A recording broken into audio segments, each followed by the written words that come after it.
बलांगीर जिला अंतर्गत खपराखोल पुलिस को एक बड़ धरणर सफलता मिली। सूचना अनुसार एक ट्रैक्टर गाड़ी चोर गैंग को काबू करिबारे सफल हेबा सह चोरी होइतिबा ट्रैक्टर गुड़िक उद्धार करा जायतिबा पुलिस प्रशासन एक प्रेस मीट जरिया सूचना दैछि। गत 28 तारीख जनवरी 28 तारीख राति प्राय 12टा बेले बैजल सागर गाँव गोटे ट्रैक्टर महिंद्रा ट्रैक्टर चोरी है। ये बाबद में जो मालिक अच्छा हृदानंद साहू से आसिकी खपराखोल थाना गोटे एफआईआर दाखल कले। एफआईआर दाखल कलापर आम गोटे चोरी केस टे कलु एवं आमर जे थाना अधिकारी अच्छा खपराखोल थानार रमाकांत साहू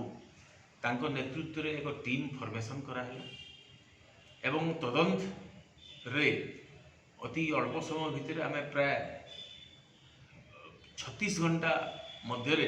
आम केसटा को डिटेक्ट कलु। केस संक्रांत रे 5 जन मुदाला मुख्य अभियुक्त तार 4 जन सहयोगी 3 जन सहयोगी एवं जड़े स्टोलन प्रॉपर्टी रिसीवर बा चोरी होइथिबा ट्रैक्टर एवं अन्य सामग्री रो जे क्रेता ए समस्त को अरेस्ट करिछु एवं चोरी होइथिबा ट्रैक्टर केवल गोटे नुह तदंत रे आमे इंट्रोगेशन रे तांकोठू आहुरी 4 गोटी ट्रैक्टर जबत करिछु 10 गोटी एमटी गैस सिलिंडर जबत करिछु एवं सेमाने जो चोरी करिया पाई आसीथिले जो बोलेरो पिकअप भैन ताकू मध्य आमे जब्ती करिछु एवं गोटे मोटरसाइकिल जोटा कि गोटे फैक्ट नंबर से लगा हितिला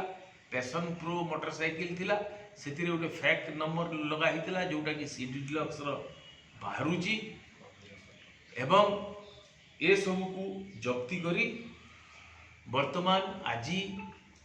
5 जन मुदाला को ए केस रे अदालत रे हाजर करा।